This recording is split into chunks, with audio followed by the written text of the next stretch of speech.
ನಮಸ್ತೆ ಎಲ್ಲರಿಗೂ. ನಾನು ಗುರುವಿನ ಒಂದು ಅನುಷ್ಠಾನದ ಬಗ್ಗೆ ಮತ್ತು ಗಣಪತಿಯ ಒಂದು ಅನುಷ್ಠಾನದ ಬಗ್ಗೆ ವಿಡಿಯೋ ಮಾಡಿ ಹಾಕಿದ್ದೆ. ಅದರ ನಂತರ ಬಹಳಷ್ಟು ಮೆಸೇಜ್ಗಳು ಬರ್ತಾ ಇದೆ. ಕೆಲವೊಂದು ಯೂಟ್ಯೂಬ್ಗಳನ್ನು ನೋಡಿಕೊಂಡು, ಕೆಲವೊಬ್ಬರು ಹೇಳಿದ್ದನ್ನು ಕೇಳಿಕೊಂಡು, ಅಥವಾ ಇನ್ನೊಬ್ಬರ ಅನುಭವಗಳನ್ನು ಕೇಳಿಕೊಂಡು, ಈ ರೀತಿ ಕೆಲವೊಂದೆಲ್ಲ ವಿಚಾರಗಳನ್ನು ತಿಳ್ಕೊಂಡು ಕೆಲವಷ್ಟು ಜನ ಒಂದಿಷ್ಟು ಜಪಗಳನ್ನು, ಒಂದಿಷ್ಟು ಮಂತ್ರಗಳನ್ನು ಜಪ ಮಾಡ್ತಾ ಇದ್ದಾರೆ. ಲಕ್ಷಗಟ್ಟಲೆ ಜಪ ಮಾಡ್ತಾ ಇದ್ದಾರೆ. ಅಂಥವರು ಮೆಸೇಜ್ ಹಾಕ್ತಾರೆ, ಈ ಜಪವನ್ನು ನಾನು 5 ಲಕ್ಷ ಮಾಡಿದ್ದೀನಿ, ಇನ್ನೊಂದು ಜಪವನ್ನು ನಾನು 1 ಲಕ್ಷ ಮಾಡಿದ್ದೇನೆ, ಇನ್ಯಾವುದೋ ಒಂದು ಜಪವನ್ನು 2 ಲಕ್ಷ ಮಾಡಿದ್ದೇನೆ. ಯಾರೋ ಒಬ್ರು ಹೇಳಿದ್ರು, ಅಥವಾ ಎಲ್ಲೋ ನೋಡಿದೆ, ಇನ್ನೊಬ್ಬರು ಅವರ ಅನುಭವಗಳನ್ನು ಹಂಚಿಕೊಟ್ರು, ಅದಕ್ಕೋಸ್ಕರ ನಾನು ಸಹ ಮಾಡಿದೆ, ಆದರೆ ನನಗೇನು ಉಪಯೋಗ ಆಗ್ತಾ ಇಲ್ಲ, ಅವ್ರಿಗೆ ಅದರಿಂದ ಉಪಯೋಗ ಆಗಿದೆಯಂತೆ. ಈ ರೀತಿ ಎಲ್ಲ ಮೆಸೇಜ್ಗಳು ಬರ್ತಾ ಇದೆ. ಇಲ್ಲಿ ಈ ವಿಚಾರವಾಗಿ ನಾನು ಹೇಳಬೇಕು ಅಂದರೆ, ಮೊದಲನೇದಾಗಿ ಯಾವುದೇ ಒಂದು ಮಂತ್ರಗಳನ್ನು ನೀವು ತೆಗೆದುಕೊಳ್ಳೋಕ್ಕಿಂತ ಮುಂಚೆ ಆ ಮಂತ್ರಗಳು ನಿಮಗೆ ಸೆಟ್ ಆಗ್ತಾವ ಅಂತೇಳಿ ನೋಡಬೇಕು. ಅಂದರೆ ಅದರ ಒಂದು ವೈಬ್ರೇಷನ್ ಫ್ರೀಕ್ವೆನ್ಸಿ ನಿಮ್ಮ ಒಂದು ವೈಬ್ರೇಷನ್ ಫ್ರೀಕ್ವೆನ್ಸಿಗೆ ಸೆಟ್ ಆಗಬೇಕು. ಅಂದರೆ ನಿಮಗದು ಒಳ್ಳೆಯ ಒಂದು ಇಫೆಕ್ಟನ್ನು ಕೊಡುತ್ತೆ. ಇನ್ನೊಂದು ವಿಚಾರ, ಯಾವುದೇ ಒಂದು ಮಂತ್ರಗಳನ್ನು ಲಕ್ಷಗಟ್ಟಲೆ, ಅಂದರೆ 2 ಲಕ್ಷ, 1 ಲಕ್ಷ, 5 ಲಕ್ಷ, 3 ಲಕ್ಷ ಇಷ್ಟೆಲ್ಲ ಮಾಡಿಬಿಟ್ರೆ ಅದರ ಒಂದು ಉಪದೇಶ ನನಗೆ ಸಿಕ್ಕದ ಹಾಗೆ, ಅಥವಾ ಅದರ ಒಂದು ಪೂರ್ತಿ ಬೆನಿಫಿಟನ್ನು ನಾನು ತೆಗೆದುಕೊಳ್ಳಬಲ್ಲೆ, ಅಥವಾ ಆ ಮಂತ್ರವನ್ನು ನಾನು ಯಾವ ರೀತಿ ಬೇಕಾದರೂ ಉಪಯೋಗಿಸ್ಕೊಳ್ಳಬಲ್ಲೆ ಅನ್ನುವಂಥ ಒಂದು ವಿಚಾರ ಇದ್ದರೆ ಅದು ಶುದ್ಧ ಸುಳ್ಳು. ಕೆಲವೊಂದು ವಿಧಿವಿಧಾನಗಳಲ್ಲಿ ಗುರುಗಳಾದಂಥವರು ನಿಮಗೆ ಕೆಲವೊಂದು ಮಂತ್ರಗಳನ್ನು ಕೊಟ್ಟು ಆ ಮಂತ್ರಗಳನ್ನು ಇಷ್ಟೇ ಜಪ ಮಾಡಿ ಅಂತ ಹೇಳ್ತಾರೆ. ಅದಕ್ಕೆ ಅದರದೇ ಆದಂಥ ಒಂದು ಇಂಪಾರ್ಟೆನ್ಸ್ ಇದೆ. ಇದರ ಅರ್ಥ, ಆ ಮಂತ್ರವನ್ನು ಅಷ್ಟು ಜಪ ಮಾಡಿಬಿಟ್ರೆ ನನಗೆ ಆ ಮಂತ್ರ ಸಿದ್ಧಿ ಆಗ್ಬಿಡ್ತು, ಅಥವಾ ಆ ಮಂತ್ರವನ್ನು ನಾನು ಯಾವ ರೀತಿ ಬೇಕಾದರೂ ಉಪಯೋಗಿಸ್ಕೋಬೋದು ಅಂತಲ್ಲ. ಅದಕ್ಕೆ ಅದರದೇ ಆದ ಒಂದು ಅರ್ಥದಲ್ಲಿ ಅವರು ನಿಮ್ಮ ಸಾಧನೆಗೆ ಅನುಕೂಲವಾಗಿ ಹೇಳಿರ್ತಾರೆ.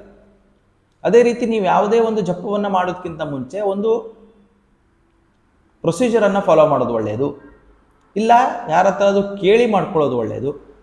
ಇಲ್ವಾ ನಿಮ್ಮ ಮನಸ್ಸಿಗೆ ಮಾಡಬೇಕು ಅನ್ನಿಸ್ತಾ ಇದೆ ಅಂದರೆ ನಿಮ್ಮ ಮನಸ್ಸಿಗೆ ಅನಿಸ್ಬೇಕು. ಯಾವುದೋ ಒಂದು ವಿಡಿಯೋ ನೋಡಿದೆ ಸ್ಟಾರ್ಟ್ ಮಾಡಿದೆ, ಅಥವಾ ಯಾರೋ ಒಬ್ರು ಹೇಳಿದ್ರು ಸ್ಟಾರ್ಟ್ ಮಾಡಿದೆ, ಅಥವಾ ಯಾರೋ ಒಬ್ರು ಅವರ ಅನುಭವಗಳನ್ನು ಹೇಳಿದ್ರು, ಅವರು ಭಾಳ ಒಳ್ಳೇದಾಗ್ಬಿಡ್ತು, ನಾನು ಮಾಡಿಬಿಡ್ತೇನೆ, ನನಗೂ ಒಳ್ಳೇದಾಗಬೇಕು, ಈ ರೀತಿ ಅಲ್ಲ. ನಿಮ್ಮ ಮನಸ್ಸಿನಿಂದ ಬರಬೇಕು. ಸಡನ್ ಆಗಿ ನಿಮ್ಮ ಮನಸ್ಸಿನಲ್ಲಿ ಏನೋ ಅನ್ನಿಸ್ತಾ ಇದೆ, ಇವತ್ತು ಗಣಪತಿ ಜಪ, ನಾನು ಗಣಪತಿ ಜಪ ಮಾಡಿದ್ರೆ ನನಗೇನೋ ಒಂದು ಒಳ್ಳೇದಾಗ್ತದೆ, ಗಣಪತಿ ಜಪ ಸ್ಟಾರ್ಟ್ ಮಾಡಬೇಕು, ಗಣಪತಿ ಜಪ ಸ್ಟಾರ್ಟ್ ಮಾಡಬೇಕು, ಈ ರೀತಿ ಒಂದು ಬಂತಂದ್ರೆ ಆವಾಗ ನೀವು ಒಂದು ಗಣಪತಿ ಜಪವನ್ನು ಶ್ರದ್ಧೆಯಿಂದ, ನಂಬಿಕೆಯಿಂದ ಮತ್ತು ಭಕ್ತಿಯಿಂದ ಇದನ್ನು ಇಟ್ಟು ನೀವು ಮಾಡಿದ್ರೆ ನಿಮಗದು ಫಲ ಕೊಡ್ತವೆ. ಹಾಗಂತೇಳಿ ಆ ಜಪವನ್ನು 5 ಲಕ್ಷ ಮಾಡಬೇಕು, 3 ಲಕ್ಷ ಮಾಡಬೇಕು ಅಂತೇನಿಲ್ಲ. ಆ ಲಕ್ಷಗಟ್ಟಲೆ ಜಪ ಮಾಡೋದಕ್ಕೆ ಒಂದು ಕಾರಣ ಉಂಟು. ಯಾವುದೇ ಒಂದು ಜಪ ಮಾಡುವಾಗ ಒಂದು ಫ್ರೀಕ್ವೆನ್ಸಿ ಕ್ರಿಯೇಟ್ ಆಗ್ತದೆ, ಒಂದು ವೈಬ್ರೇಷನ್ ಕ್ರಿಯೇಟ್ ಆಗ್ತದೆ. ಸೊ ಆ ವೈಬ್ರೇಷನ್ನು ನಮ್ಮ ಜೊತೆಗೆ ಸಿಂಕ್ ಆಗಬೇಕು. ಸಿಂಕ್ ಆಗೋಕ್ಕೆ ಸಮಯ ತಗೊಳ್ತದೆ. ಅದಕ್ಕೋಸ್ಕರ ಒಂದು ಅನುಷ್ಠಾನಕ್ಕೆ ಡ್ಯೂರೇಷನ್ ಕೊಟ್ಟಿರ್ತಾರೆ. 48 ದಿವಸ, 21 ದಿವಸ, 90 ದಿವಸ, ಈ ರೀತಿಯ ಒಂದು ಡ್ಯೂರೇಷನ್ ಕೊಟ್ಟಿರ್ತಾರೆ. ಅಂದರೆ ಆ ಡ್ಯೂರೇಷನ್ನಲ್ಲಿ ಆ ಫ್ರೀಕ್ವೆನ್ಸಿ ನಮ್ಮ ಫ್ರೀಕ್ವೆನ್ಸಿ ಜೊತೆಗೆ ಮ್ಯಾಚ್ ಆಗಲಿ ಅಂತೇಳಿ, ಅದರ ಫ್ರೀಕ್ವೆನ್ಸಿಗೆ ನಾವು ಸೆಟ್ ಆಗಲಿ ಅಂತೇಳಿ ಅಷ್ಟೇ. ಇನ್ನೊಂದು, ಈ ಲಕ್ಷಗಟ್ಟಲೆ ಜಪ ಮಾಡುವಂಥದ್ದು ಒಂದು ಕಾರಣ ಏನಂದರೆ, ನಮ್ಮ ಮೈಂಡ್ ಅಲೈನ್ ಆಗಬೇಕು. ನೀವು ಯಾವುದೇ ಪೂಜೆಯನ್ನು ಮಾಡಿ, ಯಾವುದೇ ಸಿದ್ಧಿಗಳನ್ನು ಮಾಡಿ, ಅಥವಾ ಸಾಧನೆಯನ್ನು ಮಾಡಿ, ನಿಮ್ಮ ಮೈಂಡ್ ಅಲೈನ್ ಆದರೆ ಮಾತ್ರ ನಿಮಗೆ ಆ ಸಿದ್ಧಿಗಳು ಸಿಗ್ತವೆ. ನಿಮ್ಮ ಮೈಂಡ್ ಅಲೈನ್ ಆಗ್ತಾ ಇಲ್ಲ ಅಂದಾಗ ನಿಮಗೆ ಸಿದ್ಧಿಗಳು ಎಲ್ಲಿ ಸಿಗಬೇಕು? ಗೊತ್ತಾಯ್ತಾ? ನಿಮ್ಮ ಮೈಂಡ್ ಅಲೈನ್ ಆಗಬೇಕು.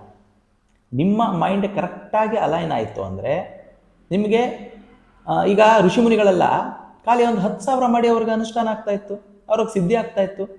1,000 ಮಾಡಿದ್ರೆ ಸಾಕು, ಅವರು ಅದರ ಜೊತೆಗೆ ಆಟ ಆಡ್ತಾ ಇದ್ರು, ಆ ಮಂತ್ರಗಳ ಜೊತೆಗೆ ಅಷ್ಟಷ್ಟು ಕರ್ಮಗಳನ್ನು ಮಾಡ್ತಾ ಇದ್ರು. ಯಾವ ರೀತಿ ಮಾಡ್ತಾ ಇದ್ರು ಹಾಗಾದ್ರೆ? ಅಂದರೆ ಅವರ ಮೈಂಡು ಅಲ್ಲಿ ಅಲೈನ್ಮೆಂಟ್ ಆಗಿರ್ತದೆ. ಸೊ ನಮ್ಮ ಮೈಂಡ್ ಆ ರೀತಿ ಇಲ್ಲ. ನಾವು ಪೂರ್ತಿ ಮಟೀರಿಯಲಿಸ್ಟಿಕ್ನಲ್ಲಿ ಬಿದ್ದಿರ್ತೇವೆ.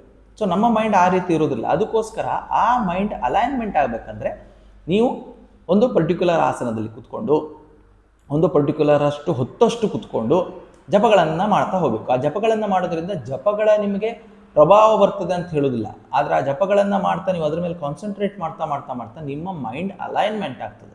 ನಿಮ್ಮ ಮೈಂಡ್ ಮಟೀರಿಯಲಿಸ್ಟಿಕ್ಕಿಂದ ಆ ಒಂದು ಸಾಧನೆಗೂ ಆ ಸ್ಪಿರಿಚುವಲ್ ಪಾತ್ಗೆ ಅಲೈನ್ಮೆಂಟ್ ಆಗಿ ಅಲ್ಲರ ಮುಂದೆ ನಡೆಯೋಕ್ಕೆ ಸ್ಟಾರ್ಟ್ ಆಗ್ತವೆ. ಅದಕ್ಕೋಸ್ಕರ ಕೆಲವೊಂದು ಮಂತ್ರಗಳನ್ನು 1 ಲಕ್ಷದವರೆಗೆ ಜಪ ಮಾಡಿ, 2 ಲಕ್ಷ ಜಪ ಮಾಡಿ, 3 ಲಕ್ಷ ಜಪ ಮಾಡಿ ಅಂತ ಹೇಳುವಂಥದ್ದು.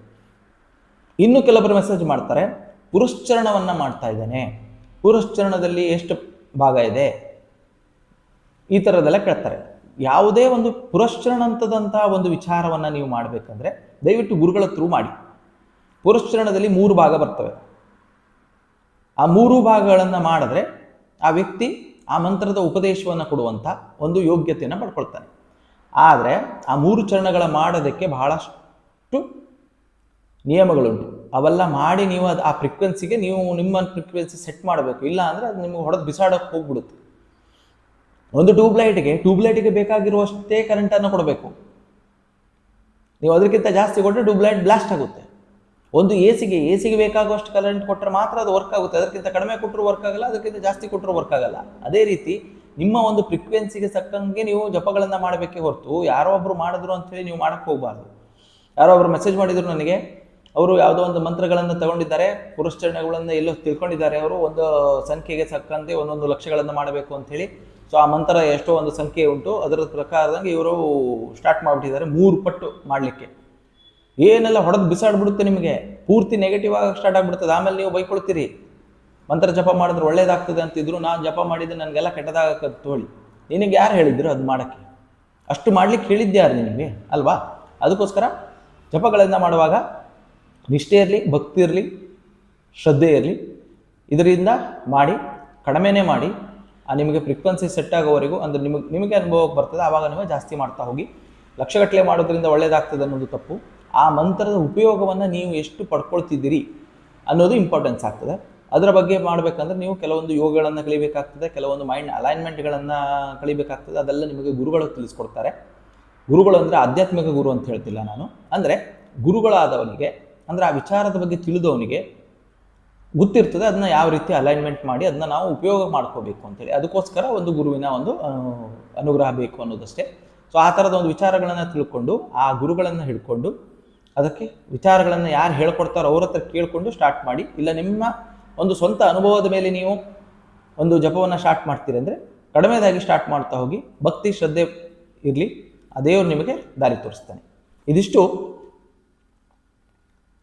ಜಪಗಳ ಬಗ್ಗೆ ಒಂದು ಸಣ್ಣ ವಿಚಾರಗಳನ್ನು ಹಂಚಿಕೊಂಡಿದ್ದೇನೆ. ನಮಸ್ಕಾರ.